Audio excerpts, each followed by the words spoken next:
હરિઓમ વિદ્યાર્થી મિત્રો, આજે આપણે ધોરણ 5 વિષય ગુજરાતી 2 એમાં લેખન વિભાગમાં વિચાર વિસ્તાર સમજીશું.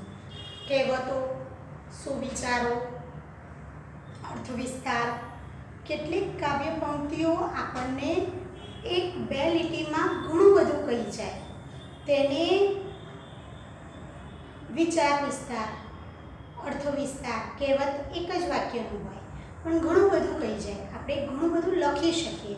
લેખન વિભાગ એટલે તમે લખાણ લખો તે.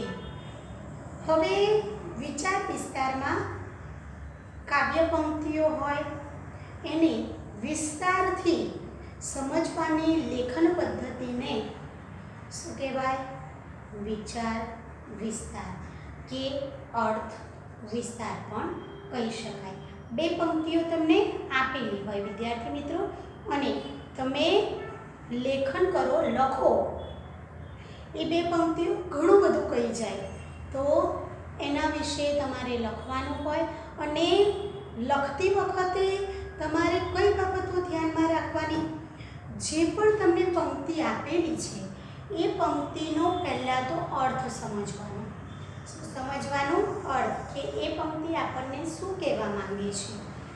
જરૂરી મુદ્દા હોય એ જરૂરી મુદ્દા જુદા પાડવાના, અલગ પાડવાના, અને જે મુદ્દા છે એ મુદ્દામાં 8-10 લીટી, એક જરૂરી મુદ્દા પાડી 8-10 લીટીનો એ વિષયનો વિસ્તાર તમારે લખવાનો હોય. વિચાર વિસ્તાર કે તમારે 2 લીટીમાં કે 3 લીટીમાં ન લખાય, મોટો લખવો પડે, બરાબર? હવે જે પંક્તિ તમને આપેલી છે એ પંક્તિને અનુસંધાને, એટલે કે એ પંક્તિને લગતો તમે દ્રષ્ટાંત પણ લખી શકો. કોઈ સારી એવી કહેવત હિન્દીમાં હોય, અંગ્રેજીમાં હોય, એ પણ તમે લખી શકો, ટાંકી શકો. અર્થ વિસ્તારને આવી રીતે લખી, કહેવતો લખી અને દ્રષ્ટાંતો લખી અને અસરકારક બનાવી શકાય. બીજું, અર્થ વિસ્તાર કે વિચાર વિસ્તાર કરો ને ત્યારે મહત્વની બાબત રહી જવી જોઈએ નહીં. આ ખાસ ધ્યાન રાખવાનું. કોઈ બિનજરૂરી લખાણ કશું જ લખવું નહીં. ધ્યાનમાં રાખવા જેવી બાબત છે.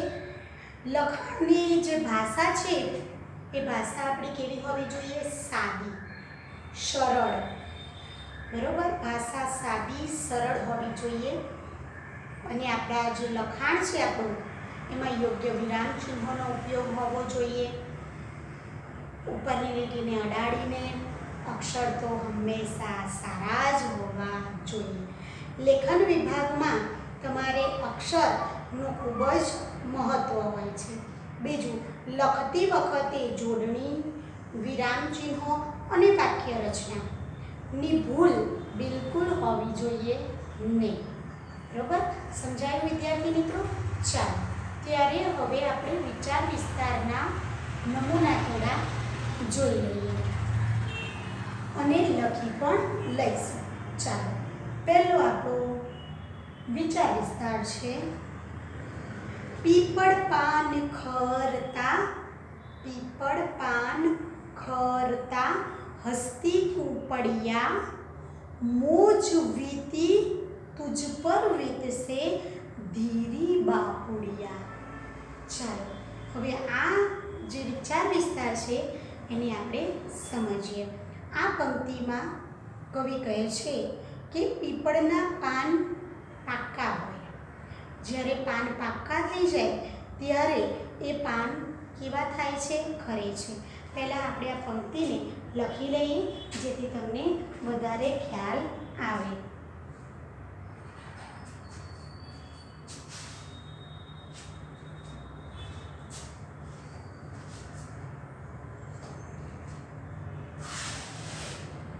ચાલો, આપણે પંક્તિને લખીને સમજીએ. પીપળ, પીપળ પાન, પીપળ પાન ખરંતા, ખરંતા, પીપળ પાન ખરંતા હસતી ઉપડિયા, હસતી ખરંતા હસતી ઉપડિયા, હસતી ઉપડિયા. बरोबर. मुझ वीती तुझ पर वीतसे, मुझ वीती तुझ पर वीतसे, मुझ वीती तुझ पर वीतसे धीरी बापुड़िया, धीरी बापुड़िया. ચાલો હવે આ પંક્તિ શું કહેવા માંગે છે પહેલા સમજવાનું કે આ પંક્તિમાં પીપળના પાન ખરે છે એની વાત કરવામાં આવી છે. આ પંક્તિમાં કવિ કહે છે કે જ્યારે પીપળો હોય ને એ પીપળાના પાન ખરી જાય ત્યારે કૂપળો હસે છે, જે નવી નવી કૂપળ ઉગી હોય ને તે હસે છે. તે વખતે ખરતા પાન જે નીચે ખરી જાય છે એ પાન કૂપળોને કહે છે કે તમે ધીરજ રાખો, તમે ધીરજ રાખો, એક દિવસ તમારી પણ દશા અમારા જેવી જ થવાની છે. કેટલાક લોકો ઘરડા હોય, અશક્ત હોય, અપંગ હોય એવા લોકોની મજાક ઉડાવતા હોય, ગરીબો હોય ગરીબોની મસ્કરી કરતા હોય, તેમની હાંસી ઉડાવે છે. પણ તેઓને યાદ રાખવું જોઈએ કે વખત જતાં દરેકની આવી જ દશા થવાની છે. આપણે કોઈની મજાક મસ્કરી કે હાંસી ન કરવી જોઈએ, મજાક મસ્તી કે હાંસી ન કરવી જોઈએ.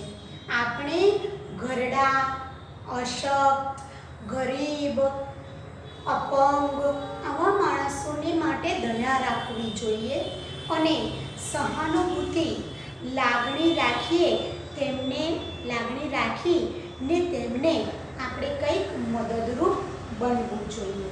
ચાલો આપણે લખીશું. ચાલો આ પંક્તિમાં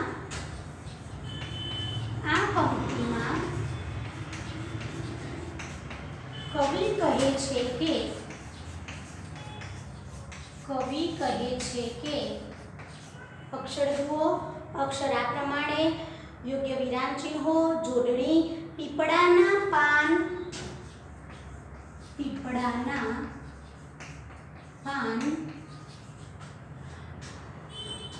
પાકા પાન ખરે છે, પીપળાના પાકા પાન ખરે છે, પીપળાના પાકા પાન ખરે છે ત્યારે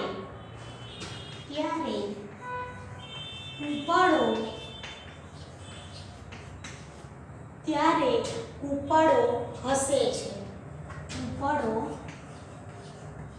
હસે છે. તે વખતે ખરતા પાન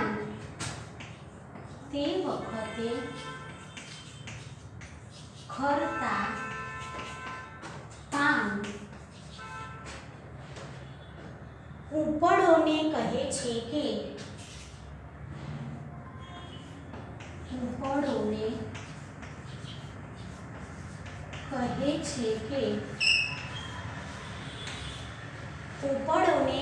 છે કે તમે ધીરજ રાખો, તમે ધીરજ રાખો. બરોબર. એક દિવસ તમારી પણ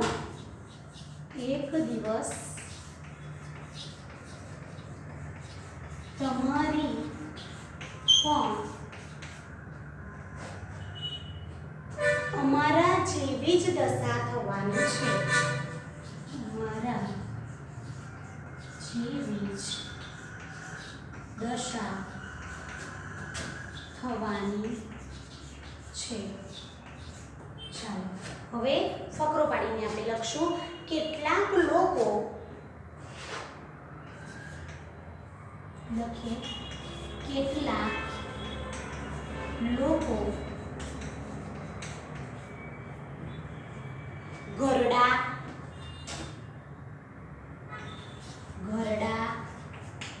અશક્ત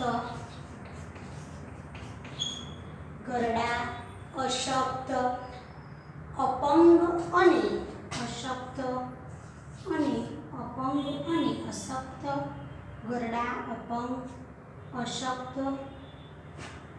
ઘરડા અશક્ત અપંગ અને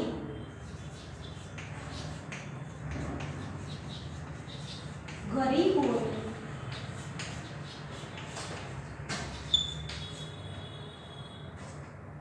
મસ્કરી કરે છે.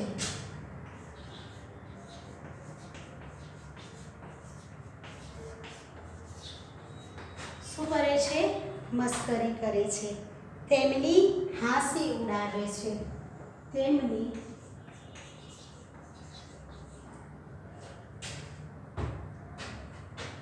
હાંસી ઉડાવે છે.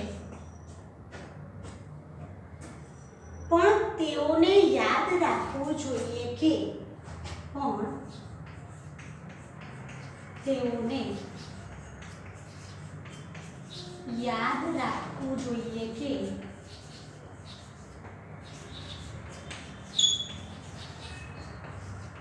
શું યાદ રાખવું જોઈએ કે વખત જતાં દરેકની આવી જ દશા થવાની છે. કે વખત જતાં દરેકની આવી જ દશા થવાની છે. આવી જ દશા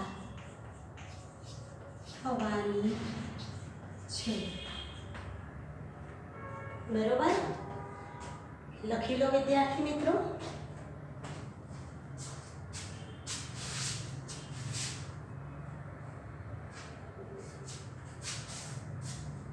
ચાલો હવે આપણે આગળ લખીએ.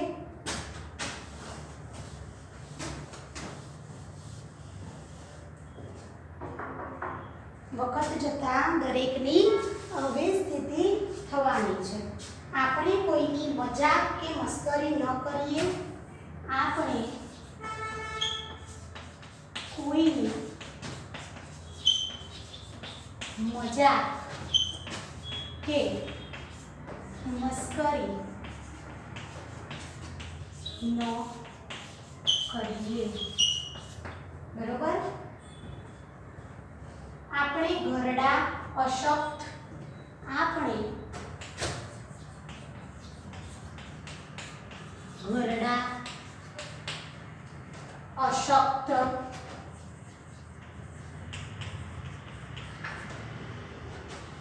અપંગ અને ગરીબ માણસ માટે અપંગ અને ગરીબ માણસ માટે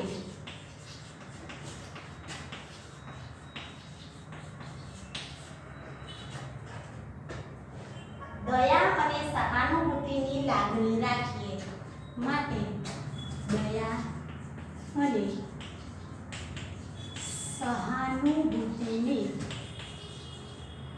સહાનુભૂતિ બરોબર? સહાનુભૂતિની લાગણી રાખીએ. સહાનુભૂતિની લાગણી રાખીએ. તેમને કંઈક મદદરૂપ બનીએ.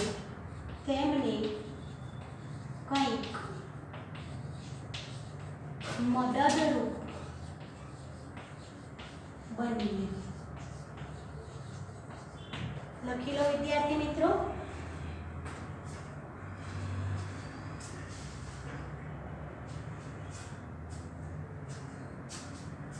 ચાલો હવે તમે લખી લીધું હશે. હવે આગળ આપણે समझिए बीजो विचार विस्तार। चढ़ता दीनु पारखू घेर आवे मेहमान, પડતા દીનું પારખું ઘેર ન આવે શ્વાન। હવે આ પંક્તિમાં કવિ આપણને શું કહે છે કે આપણા ઘેર અવારનવાર મહેમાનો આવતા રહેતા હોય તો એ આપણી ચડતીની નિશાની છે। શું આપણા ઘેર અવારનવાર મહેમાનો આવે ને એ આપણી ચડતીની નિશાની છે। જો કૂતરું પણ આપણે ત્યાં ફરકતું ન હોય તો તે આપણી પડતીની નિશાની છે। અહીંયા જે મહેમાન છે એનું મહત્ત્વ બતાવવામાં આવ્યું છે। સંસ્કૃતમાં પણ તમને અતિથિ દેવો ભવ એ વાક્ય ઘણું બધું કહી જાય છે કે અતિથિને દેવ માન। જ્યારે પણ કોઈ આપણા ઘરે આવે ત્યારે એને માન એટલે કે આવો, બેસો, ચા લેશો કે પાણી, આ રીતે એને માન સાથે બિરદાવવા જોઈએ, કારણ કે અતિથિ વારંવાર આવતા નથી। અને અત્યારની જનરેશનના અતિથિ તો ફોન કરીને જ આવે છે કે તમે ઘરે છો કે નહીં, બરાબર ને? તો આપણે ઘરે હોઈએ તો જે આવે ને તે પણ તમને ઇન્ફોર્મ કરીને, બરાબર, જણાવીને આવે છે।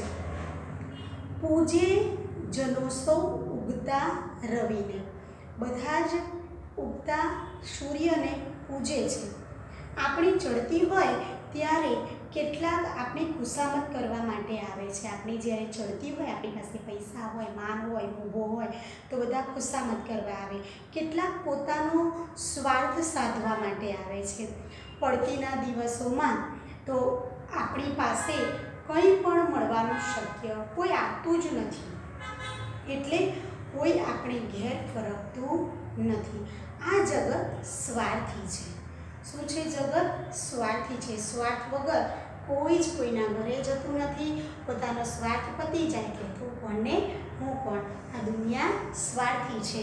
આપણે જગતનો ભરોસો ન રાખતા જગદીશનો ભરોસો રાખવાનો। કોઈ આપણને કંઈ ખુશામત કરે ન કરે પણ ભગવાનનો ડર રાખીશું ને તો એ 4 ડગલા આપણાથી આગળ જ છે। તો વિદ્યાર્થી મિત્રો, અહીંયા આપણને ખૂબ સુંદર વાત કરવામાં આવી છે મહેમાનોની। હવે આગળનો એક વિચાર વિસ્તાર સમજી લઈએ, પછીથી આપણે બીજો વિચાર વિસ્તાર લખીશું। જુઠ્ઠું કદી ન બોલવું, તજવું આળસ અંગ। જુઠ્ઠું આપણે કદી ન બોલવું જોઈએ અને હળી મળીને ચાલવું, રૂડો રાખો સંગ। આ પંક્તિમાં સત્ય, પરિશ્રમ, સંપ અને સારી સોબત, સત્ય, પરિશ્રમ, સંપ અને સારી સોબતનું મહત્ત્વ દર્શાવ્યું છે। આપણે ક્યારેય જુઠ્ઠું બોલવું જોઈએ નહીં। જે માણસ જુઠ્ઠું બોલે છે તેનો કોઈ જ વિશ્વાસ કરતું નથી। વળી એક જૂઠ છુપાવવા તેને અનેક જૂઠ બોલવા પડે છે અને અનેક જૂઠનો આશરો લેવો પડે છે। આપણે કોઈ કામમાં આળસ રાખવી જોઈએ નહીં। આળસુ માણસને સફળતા મળતી નથી। કોઈ પણ સફળતા મેળવવી હોય તો આળસને ત્યજવી પડે, બરાબર? આળસુ માણસને સફળતા ન મળે અને તે પ્રગતિ પણ કરી શકતો નથી। આપણે સૌની સાથે હળીમળીને રહેવું જોઈએ। જે માણસ સૌ સાથે હળીમળીને રહેતો નથી એને જીવનનો સાચો આનંદ મળી શકતો નથી। વળી આપણે સારા માણસની જ સોબત કરવી જોઈએ। નઠારા એટલે કે જે વ્યક્તિ સારું ન હોય એવા વ્યક્તિની સોબતથી આપણું જીવન બરબાદ થઈ જાય છે। સમજાયું વિદ્યાર્થી મિત્રો? ચાલો તો આપણે ચડતા દીનું પારખું ઘેર આવે મહેમાન, પડતા દીનું પારખું ઘેર ન આવે શ્વાન। આ જે પંક્તિ છે એને આપણે લખીને સમજીએ। ચાલો, આ તમે લખી લીધી હશે। ચાલો હવે આપણે આગળ લખીએ।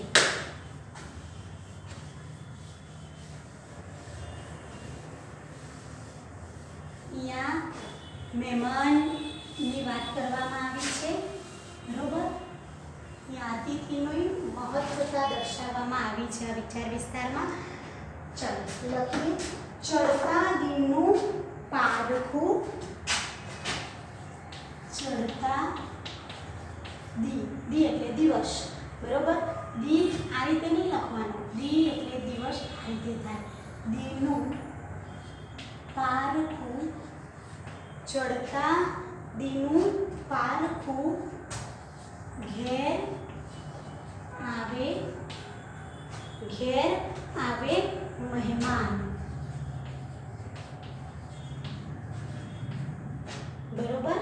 પડતા દીનું પારખું, પડતા દીનું પારખું, ઘેર ન આવે શ્વાન, ઘેર ન આવે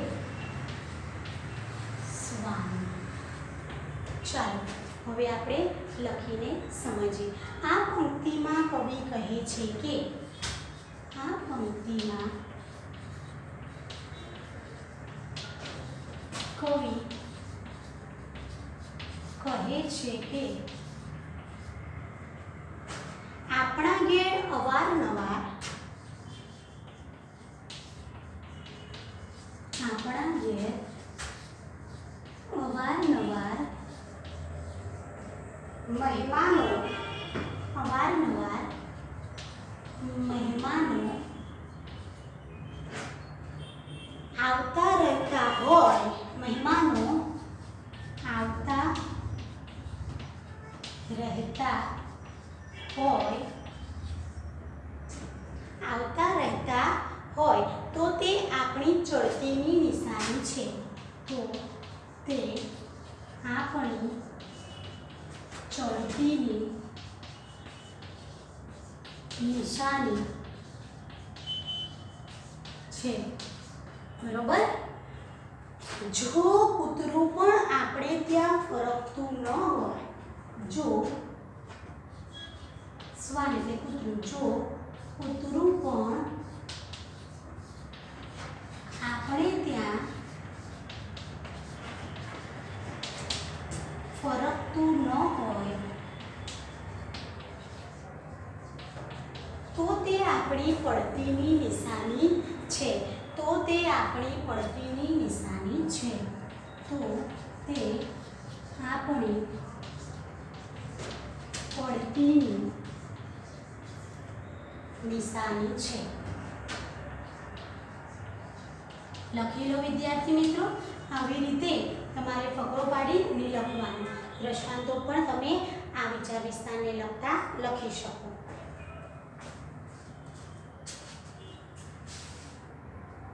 ચાલો હવે આપણે આગળ લખીએ. પૂજે જનો સૌ ઉગતા રવિને. પૂજે પંક્તિ છે. પૂજે જનો સૌ ઉગતા રવિને, બરોબર. ઉગતા રવિને આપણી ચડતી હોય ત્યારે, આપણી ચડતી હોય ત્યારે, આપણી ચડતી હોય ત્યારે કેટલાક આપણે ખુશામત કરવા આવે છે, કેટલાક આપણી ખુશામત કરવા આવે છે, આપણી ખુશામત કરવા આવે છે, બરોબર. કેટલાક આપણે ખુશામત કરવા આવે છે, કેટલાક પોતાનો સ્વાર્થ સાધવા આવે છે.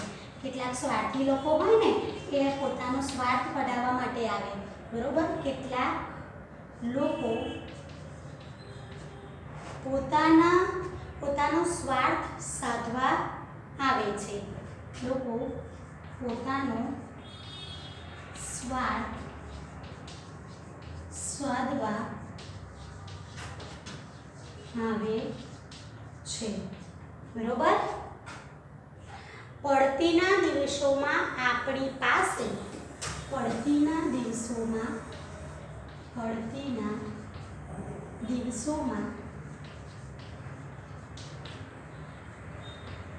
આપણી પાસે